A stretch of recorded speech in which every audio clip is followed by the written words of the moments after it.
സഭയ്ക്കൊരു വളർച്ച ഉണ്ടാകണമെങ്കിൽ നമ്മൾ ചില കാര്യങ്ങൾ ചെയ്തേ പറ്റൂ. വളർച്ച എന്ന വാക്ക് ഇംഗ്ലീഷിൽ ഗ്രോത്ത് എന്ന വാക്കാണ് ഉപയോഗിച്ചിരിക്കുന്നത്. ആ ഗ്രോത്ത് GROWTH, ആ വാക്കിൻ്റെ ഓരോ അക്ഷരത്തിനും ഓരോ അർത്ഥങ്ങൾ ദൈവം നമുക്ക് തന്നിട്ടുണ്ട്.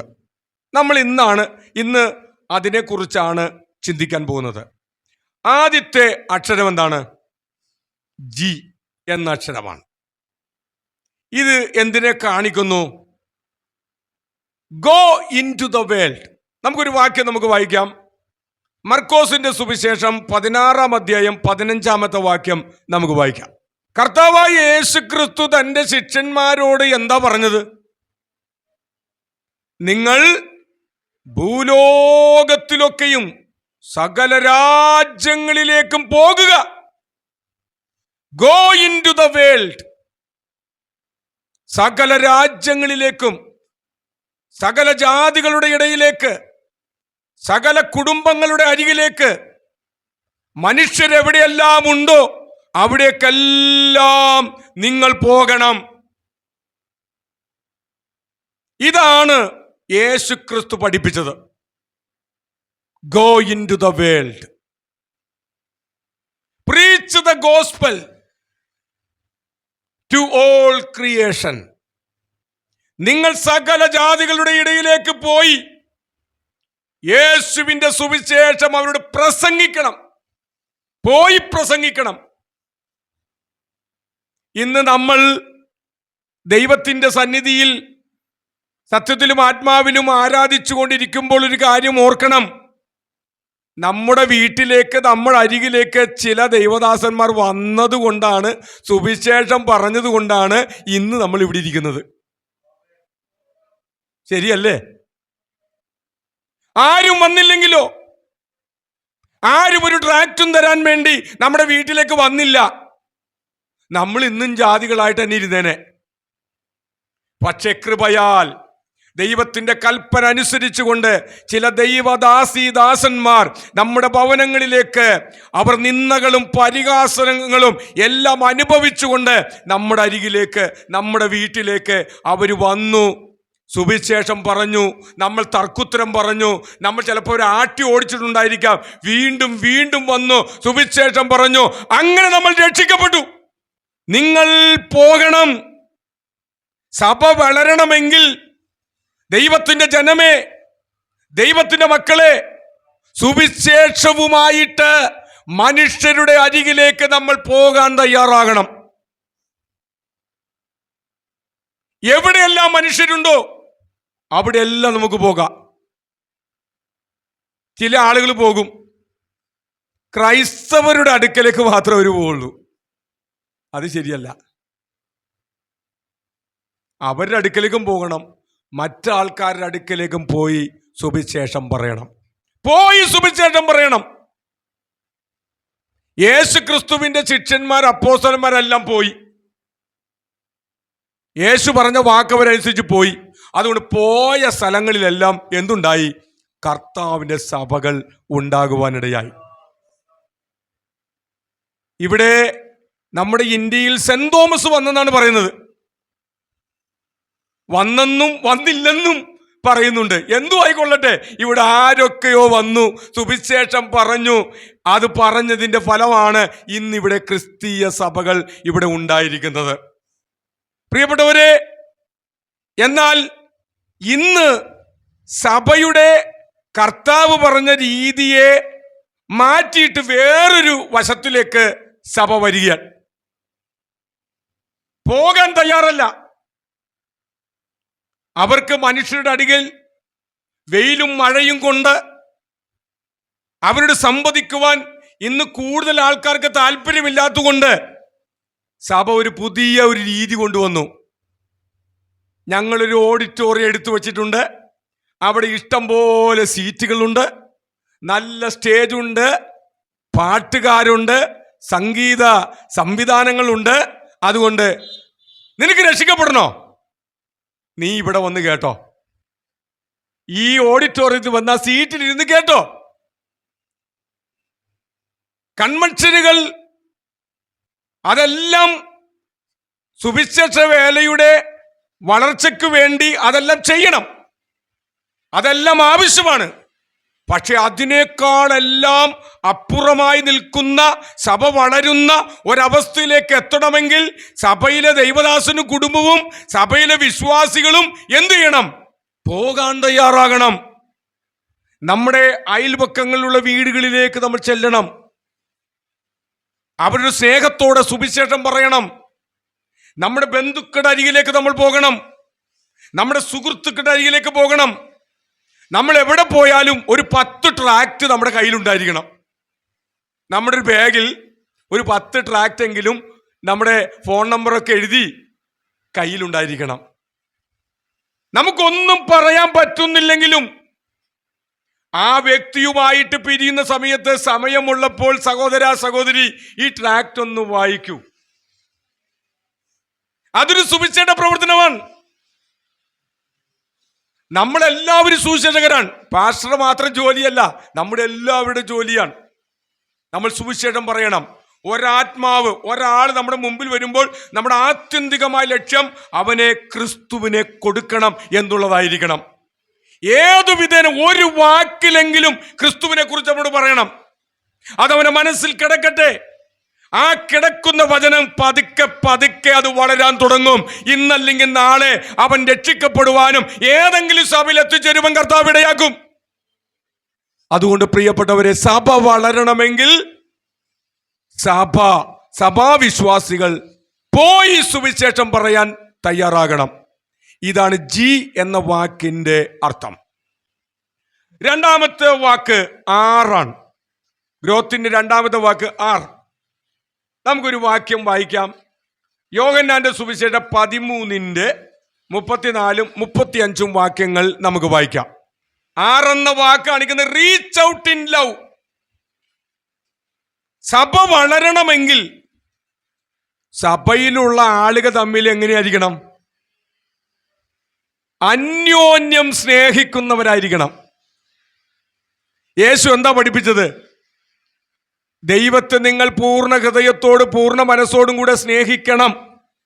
അതിനോട് ചേർന്ന് നിൽക്കുന്നൊരു കൽപ്പനയാണ് നിന്നെ പോലെ നിന്റെ കൂട്ടുകാരനെയും സ്നേഹിക്കണം. ഇന്ന് സഭകളിൽ സ്നേഹം നഷ്ടപ്പെട്ടു പോയി. ദൈവത്തോടുള്ള ബന്ധത്തിലുള്ള ആദ്യ സ്നേഹം ആദ്യമേ നഷ്ടപ്പെട്ടു. ഇപ്പോൾ വിശ്വാസികൾ തമ്മിലും എന്തില്ല? സ്നേഹമില്ല. എല്ലാ സഭകളും പരിശോധിച്ചോ? പല പല ഗ്രൂപ്പാണ്. നമ്മൾ വിശ്വാസികളായതുകൊണ്ട് ഞാനിത് പറയുന്നത്. പാസ്റ്ററുടെ പക്ഷം കുറച്ചു പേര്, കമ്മിറ്റിക്കാരുടെ പക്ഷം കുറച്ചു പേര്, അല്ലാത്ത കുറെ പേര് അപ്പുറത്ത്. പരസ്പരമായ സ്നേഹമില്ലാതെ, ഐക്യതയില്ലാതെ അന്യോന്യം പോർ വിളിക്കുന്ന അവസ്ഥകളാണ് ഒട്ടുമിക്ക സഭകളും. സഭയിലെ പാസ്റ്റർ ഓടിക്കാൻ ഒരു വിഭാഗം, പിടിച്ചു നിർത്താൻ മറ്റൊരു വിഭാഗം, എവിടെയും കാണുന്നൊരവസ്ഥയാണ്. എന്തുകൊണ്ടാണ് ഇങ്ങനെ സംഭവിക്കുന്നത്?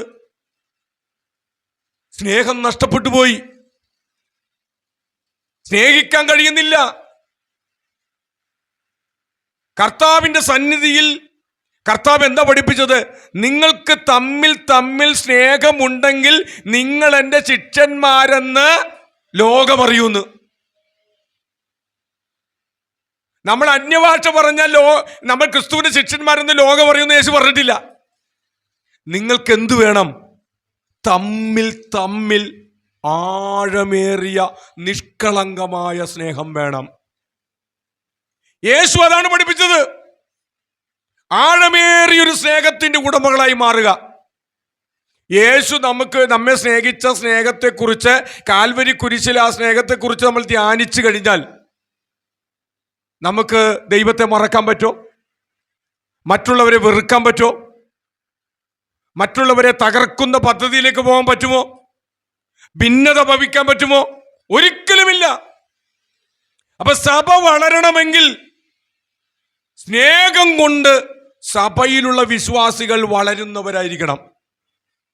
ആഴമായി നമ്മൾ അന്യോന്യം സ്നേഹിക്കണം, അന്യോന്യം കരുതണം, അന്യോന്യം ഓർക്കണം, അന്യോന്യം മറക്കാതെ അവർക്ക് വേണ്ടി പ്രാർത്ഥിക്കുവാനും അവർക്ക് വേണ്ടി ആഴമേറിയ സ്നേഹത്തോടുകൂടെ പ്രവർത്തിക്കുവാനും സഭയ്ക്ക് കഴിയണം. ഒന്ന്, നമ്മൾ മുന്നോട്ട് പോകണം. രണ്ട്, നമ്മൾ സ്നേഹിക്കുന്നവരായി മാറണം. ഇന്ന് സ്നേഹം വിഭജിക്കപ്പെട്ടുകൊണ്ടിരിക്കുകയാണ്. ഞാനൊരിക്കൽ ഒരു സഹോദരനെ പരിചയപ്പെട്ടു. അദ്ദേഹം ഇവിടെ എറണാകുളത്തുള്ള ഏറ്റവും കൂടുതൽ അംഗബലമുള്ള ഒരു സഭയിലെ ഒരു കുടുംബമാണ്, ഒരു സാധാരണ സഹോദരൻ. അപ്പം അദ്ദേഹം ആയിട്ട് സംസാരിച്ചു കഴിഞ്ഞപ്പോൾ അദ്ദേഹം പറഞ്ഞു, പാസ്റ്ററെ, ഞങ്ങളുടെ സഭ വലിയ സഭയൊക്കെയാണ്, ഹാള് നിറച്ചും ആൾക്കാരുണ്ട്, നല്ല പാട്ടും പ്രസംഗവും,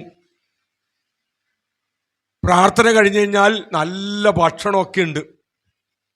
പക്ഷെ പാസ്റ്ററെ, പാവപ്പെട്ടവനോട് പണക്കാരായ സാമ്പത്തികമുള്ള വിശ്വാസികൾ മിണ്ടില്ല, കൈ കൊടുക്കില്ല. സാമ്പത്തികമായ ഉന്നത ലെവലിൽ നല്ല വീടും നല്ല ജോലിയും നല്ല പത്രാസും ഉള്ള ആൾക്കാർ അവരൊരു വിഭാഗം, പാവപ്പെട്ടവർ വേറൊരു വിഭാഗം. കണ്ടപ്പോലും മിണ്ടില്ല, കൈ കൊടുക്കില്ല. പക്ഷെ എല്ലാവരും ഭയങ്കര ആരാധനയാണ്, ഭയങ്കര പാട്ട്, ആരാധന, കയ്യടി. അവർ അഭിമാനത്തോട് പറയും, ഞങ്ങളുടെ സഭയിൽ 10,000 പേരുണ്ട്, 5,000, 7,000 പേരുണ്ട്. പക്ഷെ എന്തില്ല? ക്രിസ്തുവിന്റെ സ്നേഹമില്ല.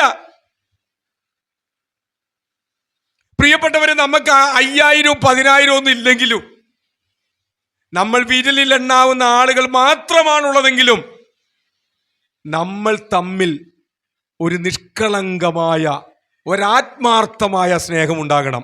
അത് മറ്റുള്ളവർ കാണട്ടെ, മറ്റു മനുഷ്യർ കാണട്ടെ, അവരെ ദർശിക്കട്ടെ.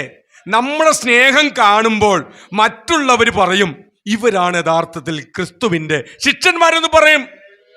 പറയിപ്പിക്കണം. ഇപ്പൊ സഭ വളരണമെങ്കിൽ വിശ്വാസികൾ തമ്മിൽ എന്തുണ്ടാവണം? സ്നേഹം ഉണ്ടായിരിക്കണം. ഞാൻ വേഗത്തിൽ മുന്നോട്ട് പോവുകയാണ്. അടുത്ത വാക്ക് ഓ എന്ന വാക്കാണ്. നമുക്കൊരു വാക്യം വായിക്കാം. യോഹന്നാന്റെ സുവിശേഷം 14:15 വാക്യം നമുക്ക് വായിക്കാം. മൂന്നാമത്തെ വാക്ക് ഓയാണ്. Obey God's word. ദൈവത്തിന്റെ വചനങ്ങളെ അനുസരിക്കുന്നവരായിരിക്കണം സഭയിലുള്ള വിശ്വാസികൾ. അനുസരിക്കുന്നത് യാഗത്തെക്കാളും ശ്രദ്ധിക്കുന്നത് മുട്ടാടുകളുടെ മേധസ്സിനേക്കാളും നല്ലതെന്നാണ്. ഇന്ന് അനുസരണം നഷ്ടപ്പെട്ടുകൊണ്ടിരിക്കുകയാണ്. നമ്മുടെ തലമുറകൾ പോലും പല മാതാപിതാക്കളെ പോലും അനുസരിക്കാത്ത ഒരു ലെവലിൽ എത്തിപ്പോയി. ഇങ്ങോട്ട് വിളിച്ചാൽ അങ്ങോട്ട് പോകും. അപ്പൊ ഇങ്ങോട്ട് വരണമെങ്കിൽ എന്ത് വരണം? അങ്ങോട്ട് പോകണം എന്ന് പറഞ്ഞാൽ ഇങ്ങോട്ട് വരും.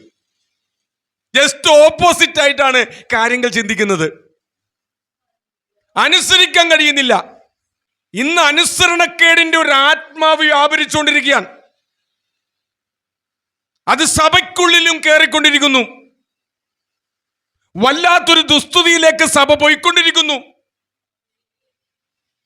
എല്ലാവർക്കും ഒന്ന് സഭയിൽ വരണം, പാടണം, പ്രാർത്ഥിക്കണം, വചനം കേൾക്കണം, സ്വോത്രക്കാച്ചിടണം, പോണം, അത്രേ ഉള്ളൂ. ദൈവത്തെ അനുസരിക്കാൻ കഴിയുന്നില്ല.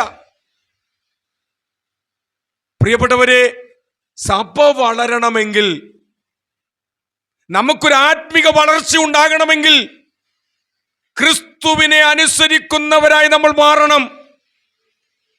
ദൈവത്തിന്റെ വചനങ്ങൾ നമ്മൾ അനുസരിക്കണം. കാനാവിലെ കല്യാണ വീട്ടിൽ എന്തുകൊണ്ട് ആ കുടുംബത്തിന് മാനക്കേട് മാറി? ആ ശുശ്രൂഷക്കാര് യേശു പറഞ്ഞ കാര്യങ്ങളൊക്കെയും അവരനുസരിച്ചു. നിങ്ങൾ ചിന്തിക്കണം, ഒരത്ഭുതം പോലും യേശു ചെയ്തിട്ടില്ല. ആരെങ്കിലും അനുസരിക്കോ? ഞാനും നിങ്ങളും അനുസരിക്കോ? കാരണം ഒരു അത്ഭുതവും പ്രവർത്തിച്ചിട്ടില്ലാത്ത ഒരാൾ വന്നിട്ട് പറയുന്നു വെള്ളം നിറക്കാൻ കോരി കൊണ്ടുപോയി കൊടുക്കാൻ. നമ്മൾ ആരും അനുസരിക്കില്ല. പക്ഷെ അവരനുസരിച്ചു. ആ കല്യാണ വീട്ടിലെ ശുശ്രൂഷക്കാർ കണ്ണും പൂട്ടി അനുസരിച്ചു. അവരനുസരിച്ചത് കൊണ്ട് എന്ത് സംഭവിച്ചു?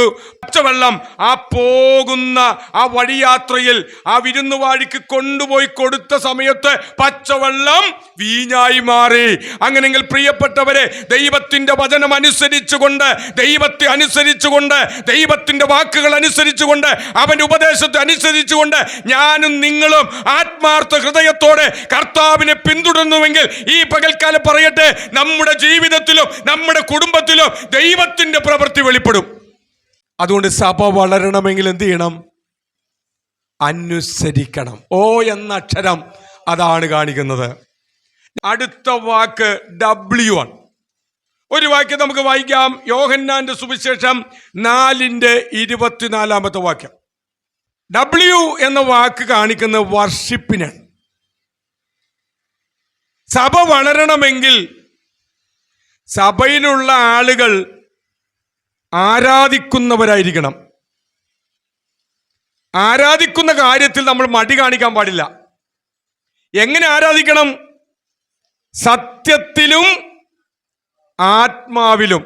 ആത്മാവിൽ എന്ന് പറഞ്ഞാൽ പരിശുദ്ധാത്മാവിന്റെ നിറവിൽ, നിയോഗത്തിൽ. സത്യത്തിൽ എന്ന് പറഞ്ഞാൽ നമ്മുടെ ഹൃദയത്തിൽ ഒരു ജീവിത വിശുദ്ധിയും സമർപ്പണവും ഉണ്ടായിരിക്കണം. ആദാമിന്റെ ഹവ്വയുടെ 2 മക്കൾ, അവർ ദൈവത്തിന് ചില കാഴ്ചകൾ ആയിട്ട് അവർ വന്നു. ഹാബേലിലും അവന്റെ വഴിപാടിലും ദൈവം പ്രസാദിച്ചു.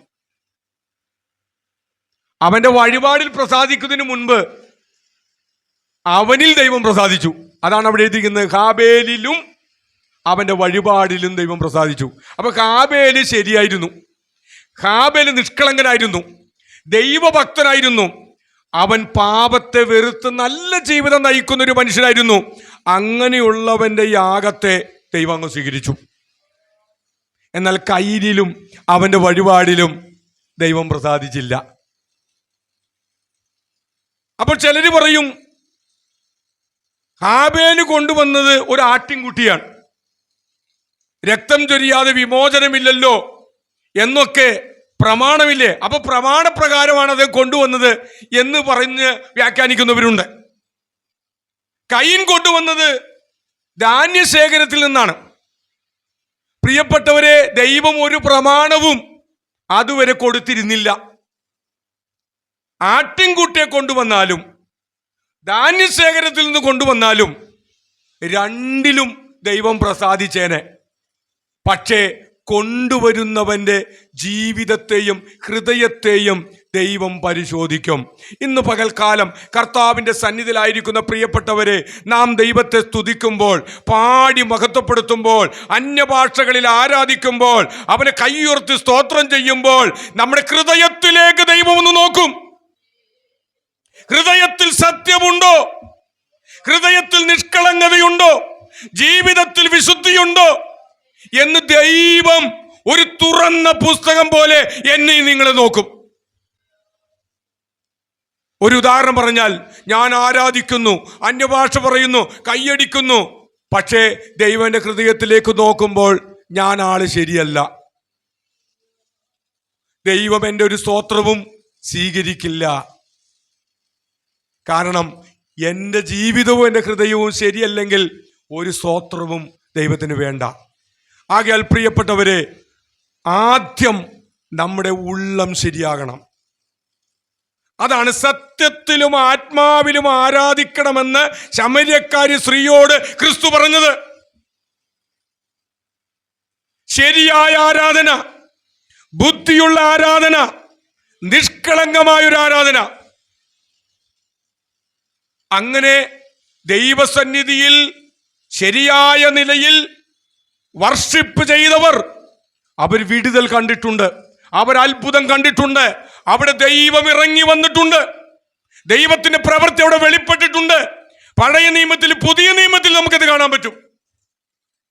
അപ്പൊ നമ്മൾ നമ്മുടെ വീട്ടിൽ ആത്മാർത്ഥ ഹൃദയത്തോടെ സത്യത്തിലും ആത്മാവിൽ ആരാധിക്കുകയാണെങ്കിൽ അവിടെ ദൈവം ഇറങ്ങി വരും.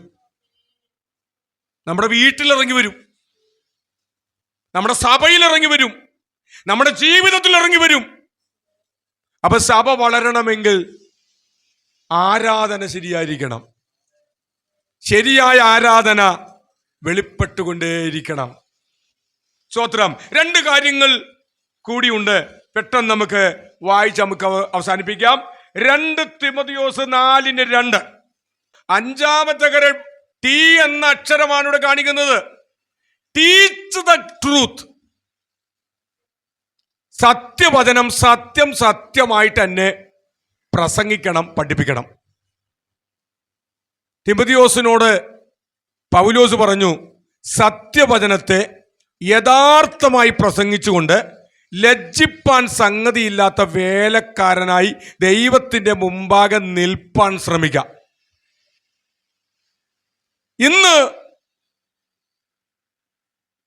സത്യവചനത്തെ കോട്ടി മാറ്റിക്കളയാൻ. ദൈവവചനം എന്ന് പറയുന്നത് ശുദ്ധമായ പാലാണ്. ആ പാലിൽ കുറച്ച് വെള്ളം ചേർത്താലും കണ്ട പാലെന്നാ തോന്നുള്ളൂ, ഇല്ലേ? ഒരു വീട്ടിൽ ചെന്ന് നമ്മൾ 1 ലിറ്റർ പാല് വാങ്ങുന്നു. അവർ 1/2 ലിറ്റർ പാലും 1/2 ലിറ്റർ വെള്ളവും കൂടി കുപ്പിയിലൊഴിച്ച് തരുന്നു. വല്ല ഗുണവും നമുക്കുണ്ടാവോ? നമ്മുടെ പൈസ പോയത് മാത്രം മിച്ചം. ഒരാരോഗ്യം ഉണ്ടാകാൻ പോകുന്നില്ല. പാലും വെള്ളം കുടിക്കുന്ന പോലെ ഇരിക്കും. ഇതുപോലെയാണ് ഇന്ന് നടക്കുന്നത്. ദൈവത്തിന്റെ സത്യവചനം ആ ശുദ്ധമായ പാലായിട്ട് കൊടുക്കുന്നില്ല, മായം ചേർക്കുകയാണ്, കൂട്ടുചേർക്കുകയാണ്. വചനത്തിലില്ലാത്ത പല കാര്യങ്ങളും ജനത്തെ പഠിപ്പിക്കുന്നു, പ്രസംഗിക്കുന്നു. അതുകൊണ്ട് നിങ്ങൾ ശ്രദ്ധിക്കണം, ഏറ്റവും കൂടുതൽ പല രീതികളുള്ളത് പെന്തക്കോസ്തിലാണ്. ബ്രദറൻ സഭയിൽ പോയാൽ അവർക്ക് ഒറ്റ ഉപദേശമുള്ളൂ.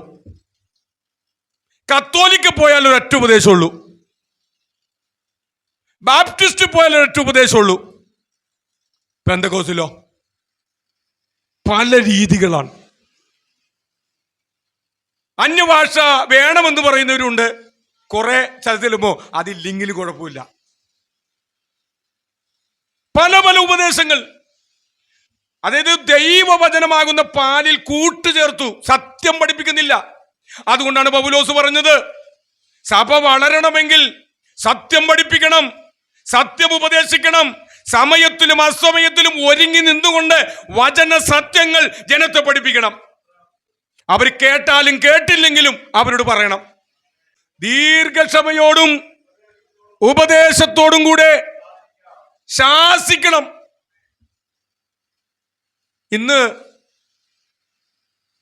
ഇത്തിരി കാശൊക്കെയുള്ള ഒരാള്, നല്ല കാശും സമൂഹത്തിൽ നല്ല വിലയും നിലയും നല്ല ബിസിനസ്സും നല്ല വീടുമുള്ള ഒരാള് സഭയിൽ വന്നു, രക്ഷിക്കപ്പെട്ടു, സ്നാനപ്പെട്ടു. അവൻ നല്ല ദശാംശവും കൊടുക്കുന്നവനാണ്. പിന്നെ അവൻ എന്ത് ചെയ്താലും പാസ്റ്ററും മിണ്ടില്ല, കമ്മിറ്റിക്കാരും മിണ്ടില്ല, മുകളിലുള്ള പാസ്റ്ററും മിണ്ടില്ല. കാരണം കാശ് മതി. അങ്ങനത്തെ ഒരു അവസ്ഥയിലേക്ക് ഇന്ന് പല സഭകളും എത്തി. അതുകൊണ്ടാണ് പാസ്റ്റർമാരെല്ലാം ഇങ്ങനെ പറയാറുണ്ട്, പണ്ടത്തെ പോലെ ഇപ്പൊ ആളുകളൊന്നും സഭയിൽ വരുന്നില്ല. എങ്ങനെ വരും?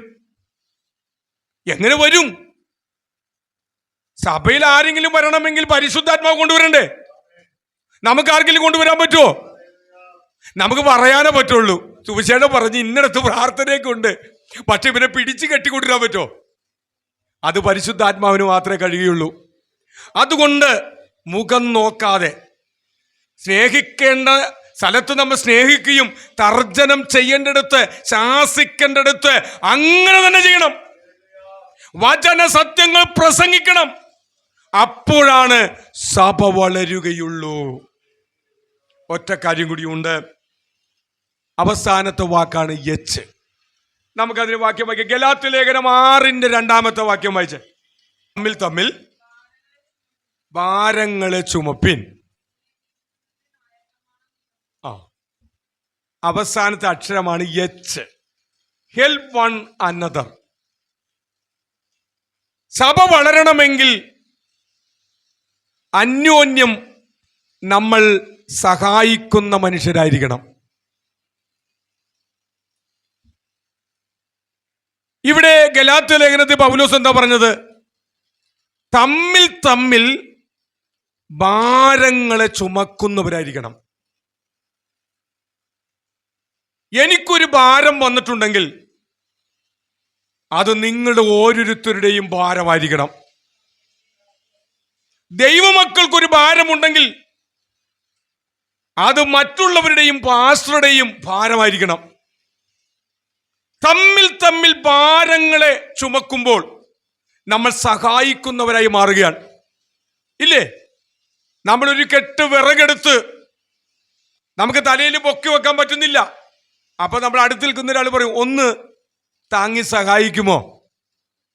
ആ താങ്ങി ഒന്ന് സഹായിച്ച് തലയിൽ വെച്ച് തരുമ്പോൾ എന്തൊരു ആശ്വാസമായിരിക്കും, ഇല്ലേ? നമ്മുടെ ഭാരം, നമ്മുടെ പ്രതിസന്ധി, നമ്മുടെ ദുഃഖം മറ്റൊരാളും കൂടി ചുമക്കുവാൻ, സഹോദര സഹോദരി നിങ്ങൾ ഭാരപ്പെടണ്ട, ഞങ്ങളും നിന്നോടുകൂടെ ഉണ്ട്, നമുക്ക് പ്രാർത്ഥിക്കാമെന്ന്, നമുക്ക് ഉപവസിക്കാമെന്ന്, നമുക്ക് ദൈവത്തോട് പറയാമെന്ന് എന്ന് പറഞ്ഞ് നമ്മൾ അന്യോന്യം സഹായിച്ചു കൂടെ നിൽക്കുമ്പോൾ അവിടെയാണ് കർത്താവിന്റെ സഭ വളരുന്നത്.